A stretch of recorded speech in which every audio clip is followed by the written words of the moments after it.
Hari Koperasi Negara 2022 daripada MAS. Jadi kepada anda yang mungkin ada kesempatan masa, bolehlah terus saja ke sana yang akan berlangsung bermula sekarang sehingga 31 hari bulan ini. Selepas ini kita nak bercakap mengenai Liga Bola Sepak Malaysia, tetapi kita berehat seketika.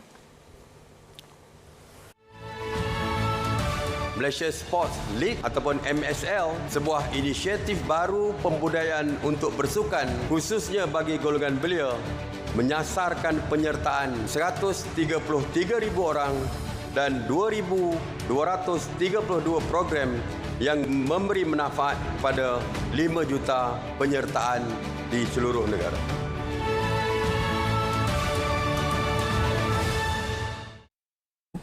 Itu MSL, Malaysia Sport League, yang mana dia cari talent, raw talent lah, Ika, kat kampung, sampailah pertandingan di peringkat kebangsaan di bawah Kementerian Belia dan Sukan. Tapi sekarang kita nak bercakap mengenai bola sepak.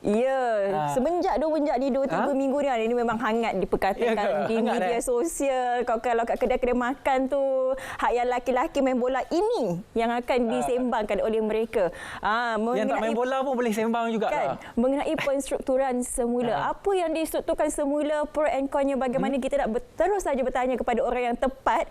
Dia tak boleh lari mana dah hari ini. Kita pegang kat sini. Kita bersama dengan Ketua Pegawai Eksekutif MFL, Sot Ramalinggam.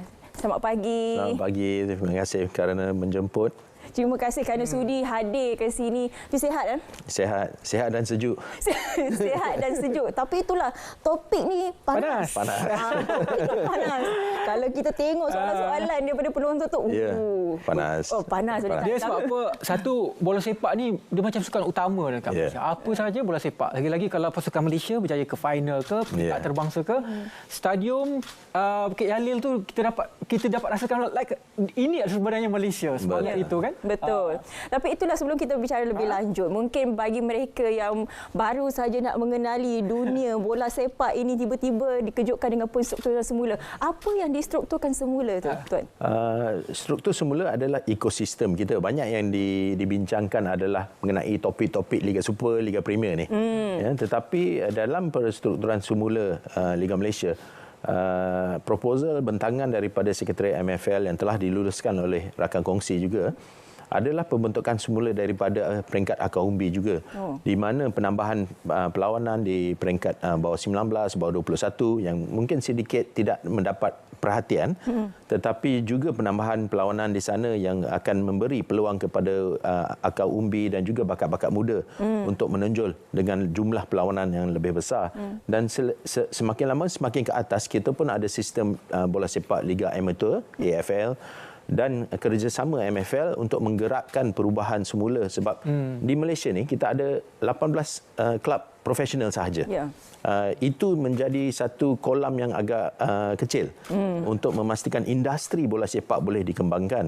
So kerjasama MFL bersama AFL untuk membangunkan kelab amateur menjadi semi pro dan menjadi profesional. Dan sekarang kita ke topik yang paling hangat dan paling panas, selalu di atas, Liga Super, Liga Premier ni. So Liga Super dan Liga Premier akan digabungkan untuk menjadikan satu liga, Liga Super, dengan 18 pasukan, dengan lebih banyak perlawanan, lebih banyak konten di TV.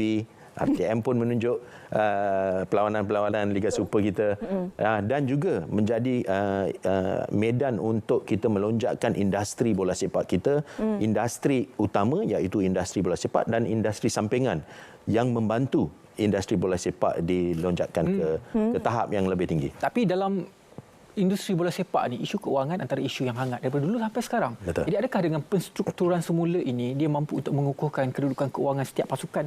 Betul. Perubahan kedudukan keuangan bola sepak Malaysia telah berubah dalam 3-4 tahun yang baru-baru ini. Di mana perubahan daripada FA ke FC, daripada satu persatuan ke satu syarikat telah bermula. Dan juga dalam masa tersebut, 3 tahun yang baru-baru ini, kita juga ada isu mengenai pandemik yang telah menimpa bukan sahaja bola sepak tetapi negara dan dunia. Dengan itu, kita lihat setiap kelab lebih kukuh dan diuruskan dengan lebih sempurna.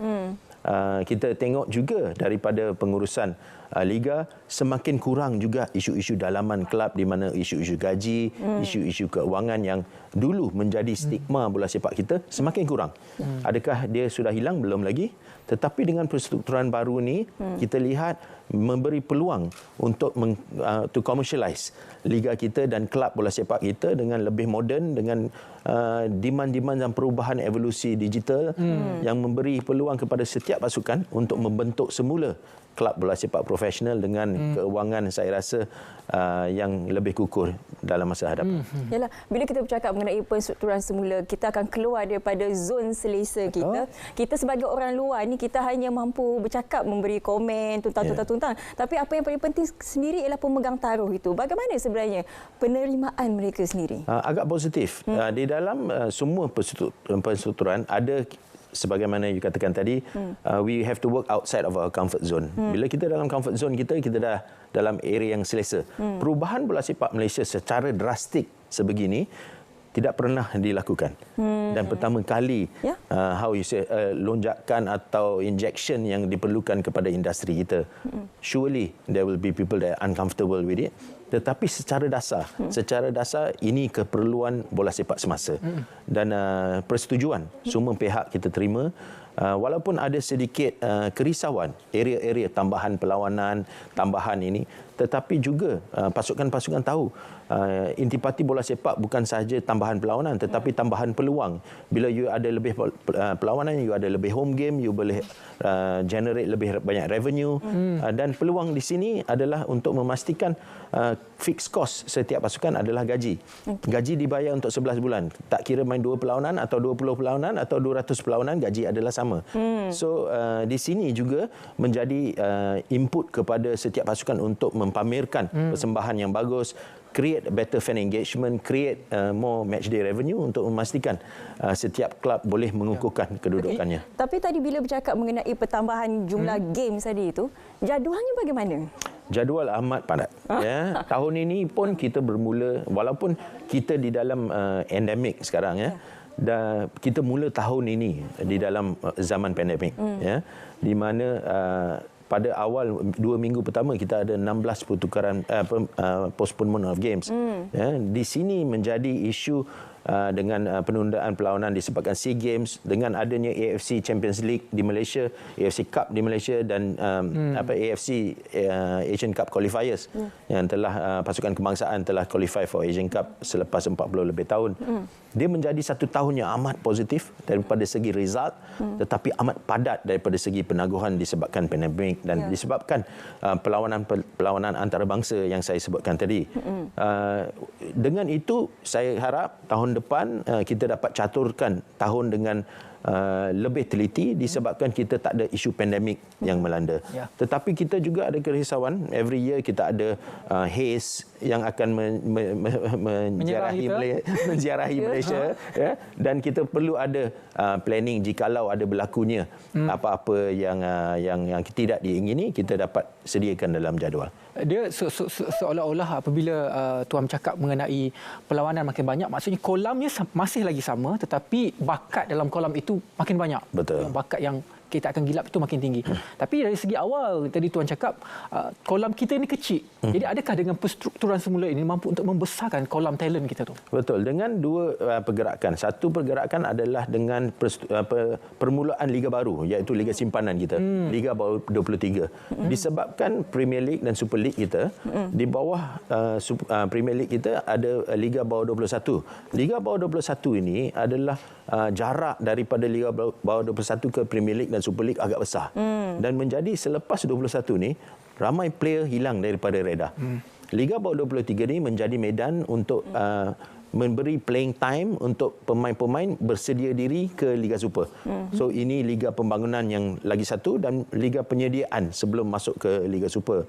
Dengan kolam 18 kelab, sebagaimana saya katakan tadi, kita akan bekerjasama dengan AFL untuk membentuk klub-klub semi-pro dan profesional dalam masa hadapan, dan kita harap M2 atau Liga Premier ini akan dibuka semula sebagai liga semi-pro di dalam 2 atau 3 tahun lagi. Itu yang memberi kita beri tumpuan kepada liga simpanan tu sebenarnya, sebab ialah kadang-kadang kesian yang budak-budak ni tak ada masa nak main dekat padang tu walaupun mereka talented sebenarnya. Jadi satu perstrukturan yang cukup baik sebenarnya bila ada liga simpanan ni. Tapi itulah ada yang bertanya ni, saya tanya soalan penonton lah ni, Liga Perdana hilang mana?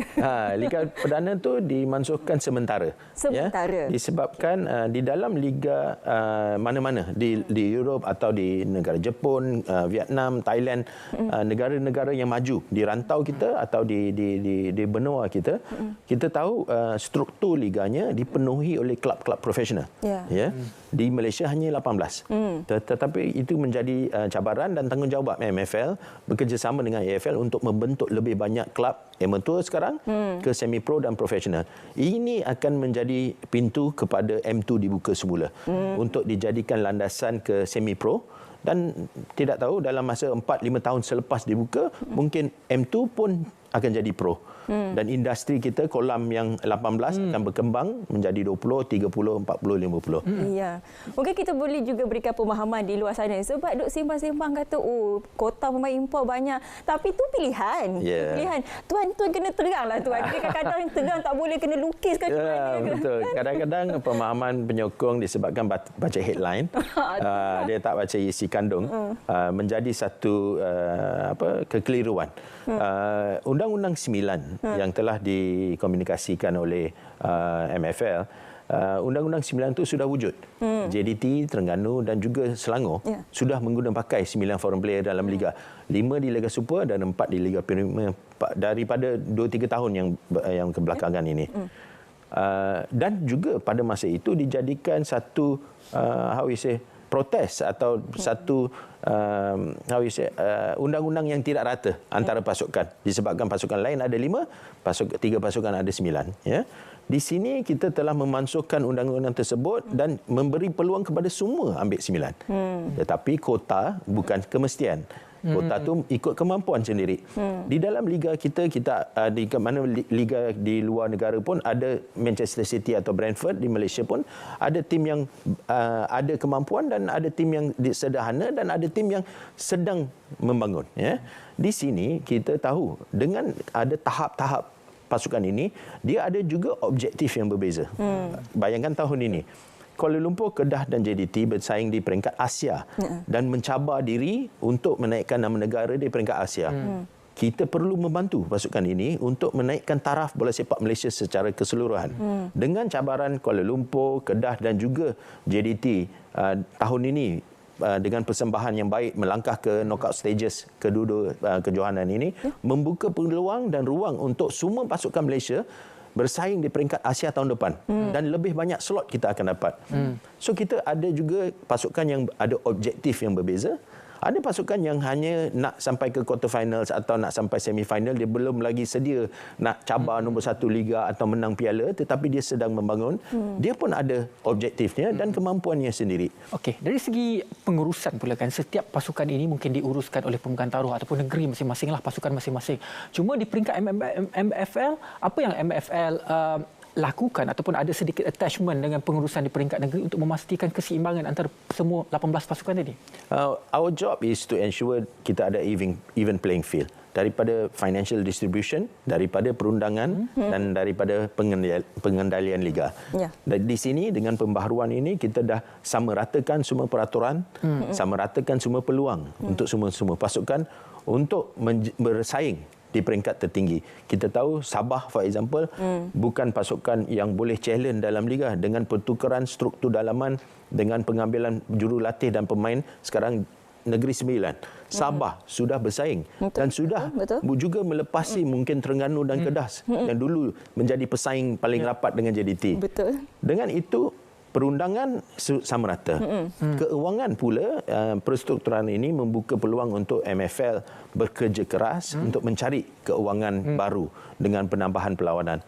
Dengan kerja keras MFL, kita boleh sekarang membantu pasukan dengan keuangan tambahan.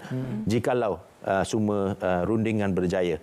Ya. So ini juga menjadi cabaran kepada MFL sebab setiap perlawanan ada kos juga kepada MFL dari segi produksi, dari segi match officials dan kos-kos berkaitan dengan perlawanan. So, kebajikan pemain pula bagaimana? Contohnya dari segi perundangan, kalau tidak berpuas hati dan sebagainya, adakah ia dihandle oleh MFL? No, perundangan semua duduk bawah FAM. Tetapi saya boleh kongsi di sini daripada tahun 4 tahun ke belakang ada 232 active cases di dalam FAM pada masa itu yang tidak berbayar gaji. Sekarang ada less than 10, kurang daripada 10. Ya. Bermakna menunjukkan memang daripada segi perkukuhan daripada sistem pengurusan kelab sudah berjaya. Untuk mengatasi isu-isu berbangkit. Tetapi adakah dia 100% solve? Not yet. Ya, tetapi itu antara proses yang akan dibaiki semula, tetapi bukannya tiada perubahan positif. Not an overnight process lah. Betul, memerlukan masa. Macam saya katakan tadi lah, ini satu topik yang cukup hangat dan saya yakin Tuan juga mesti dah dengar kata-kata daripada orang. Saya beri ruang ini untuk mungkin Tuan ada nak memperbetulkan beberapa auta yang bukan fakta. Tuan? First bacalah artikel penuh, jangan baca headline. Itu antara yang saya hendak meminta. Pembaharuan ini adalah untuk memastikan even playing field for all teams. Undang-undang yang sama, peluang yang sama, peraturan yang sama diberikan kepada semua pasukan. Sebelum ini tiada. Perstrukturan ini meletak titik keutamaan kepada pembangunan. Walaupun dirisaukan isu 9 foreign player, kota adalah kota dan juga atas padang undang-undang menggunakan 9, kita juga menjaga kedudukan tempat ruang pemain tempatan atas padang. Itu juga telah dilaksanakan. MFL juga telah membangunkan Liga Simpanan. Liga Simpanan ini menjadi landasan pembentukan bakat-bakat muda kita. Setuju. Dan kalau kita ke belakang lagi, kita membentuk klub-klub profesional baru dan juga penambahan perlawanan di peringkat Liga Piala Presiden dan juga Piala Belia. Ini perstrukturan MFL. Bukannya penambahan 9 pasukan, lebih banyak perlawanan Liga Super. Kadang-kadang kita fokus hanya pada itu, tetapi tidak melihat kepada struktur-struktur bawahan yang sebenarnya menjadi pembangunan yang amat ketara. Infografik yang kita kongsikan di kaca TV anda sebentar tadi itu perlu dilihat, difahami. Difahami. Sebab lagi-lagi bila kita tengok nombor, sebab itulah macam Tuan katakan tadi, orang suka tengok nombor tu. Dan buat judge awal lah. Judge awal. Tak baca pun dekat bahagian bawah tu. Jadi seperti mana yang selalu orang risaukan mengenai kota. Kota-kota lah. Itu pilihan di tangan anda. Walaupun ada yang mengatakan bahawa dia akan memberi peluang kepada pasukan-pasukan yang kaya. Tapi saya setuju seperti mana Tuan katakan tadi, kalau di luar negara pun begitu juga, sama je. Betul. Ada yang tinggi, ada yang rendah. Bergantung pada strategi masing-masing. Okey. Itu sahaja masa yang kita ada untuk kita bercakap mengenai penstrukturan semula Liga Malaysia 2023. Baru nak tanya. Kita harapkan kita dapat menyaksikan bintang-bintang baru dilahirkan, bukan sedikit tetapi ramai. Yang paling penting sebenarnya di hujung sekali adalah wakil yang akan mewakili Malaysia dan juga membawa nama Malaysia. Kita nak tengok macam mana kita bersorak di Stadium Nasional Bukit Jalil lah selepas ini kan. Betul. Dan juga jangan lupa perlawanan separuh akhir Piala FA. Jadual ya? Ada rasanya jadual ya? Dah keluar 5 dan 6. 5 dan 6. 5 hari bulan JDT lawan Penang dan pada 6 hari bulan Terengganu akan bertemu dengan Selangor. Okey. Itu nama-nama yang selalu berada di pentas separuh akhir kan? JDT, banggalah juga. Tak apa, kami sun sabar. Okey, sabar. Kami sun sabar Ini business owner. Mungkin dia boleh jadi stakeholder pada pasukan Sabah nanti. Itu nak jumpa tadi, kopi boleh jadi penaja. Datuk Alif, kalau Datuk Alif tengok, boleh Datuk Alif jadi bersama dengan Ika menaja pasukan Sabah. Kan, apa pun kepada anda di luar sana, tak pasti jangan kongsi. Kita selalu wawarkan perkara ini. Jadi perkara ini bukan sahaja tertakluk kepada isu-isu semasa tapi juga isu sukan. Dan bercakap mengenai sukan, pasukan kita dan juga kontijen negara kita sedang bersaing di Sukan Commonwealth Birmingham. Jadi jangan lupa untuk memberi sokongan anda kepada mereka. Saksikan di RTM kerana kami merupakan penyiar rasmi untuk Sukan Commonwealth pada tahun ini. Dan kita doakan sasaran 6 pingat emas itu kita mampu bawa pulang. Jadi itu saja hari ini. Selamat Pagi Malaysia bersiaran kepada anda semua dengan semangat kibaran jalur gemilang belakang kami, kerana besok merupakan pelancaran Bulan Kebangsaan dan juga kempen kibarkan jalur gemilang sempena dengan Bulan Kebangsaan pada tahun 2022 ini. Secara langsung akan kami siarkan kepada anda semua dari dataran Putrajaya menerusi Selamat Pagi Malaysia. Ya, besok. Terima kasih juga kita nak ucapkan kepada tetamu terakhir kita dengan topik yang cukup hangat hari ini, Ketua Pegawai Eksekutif MFL Stuart Ramalingam. Terima kasih banyak-banyak. Walaupun kita tak sempat nak tanya soalan-soalan kontroversi lagi. Cuma saya nak nasib baik tak sempat. Yang penting kita dapat melihat sisi positif penstrukturan semula Liga Bola Sepak Malaysia lah. Terima kasih banyak-banyak. Dan esok kita akan berjumpa lagi seperti mana Ridwan katakan tadi untuk siaran langsung khas bersempena dengan kibarkan jalur gemilang dan juga Bulan Kebangsaan. Esok semuanya bersama dengan kami berdua juga. Dan juga selamat tahun baru diucapkan kepada semua. Salam Ma'al Hijrah. Petang ini kita akan mulakan Ma'al Hijrah kita, tahun baru kita, dengan doa pembuka tahun dan akan disiarkan secara langsung di TV1 juga. Dan juga anda boleh saksikan juga di Facebook JAKIM, di radio-radio National FM ada, IFM ada dan sebagainya untuk kita meraihkan kehadiran tahun baru Ma'al Hijrah. Tahun baru, azam baru, kita mulakan kehidupan baru, fikir yang baik-baik, fikir yang positif dalam pada mana kita beralih ke fasa pandemik endemik ini. Kita perlulah sentiasa hidup dalam keadaan yang baik dan juga positif. Jadi kepada anda, jangan sebarkan berita palsu. Pasti jangan kongsi dengan itu. Selamat Pagi Malaysia untuk edisi 29 Julai berakhir di sini. Saya Ridwan dan saya Syafiqah Isa. Assalamualaikum.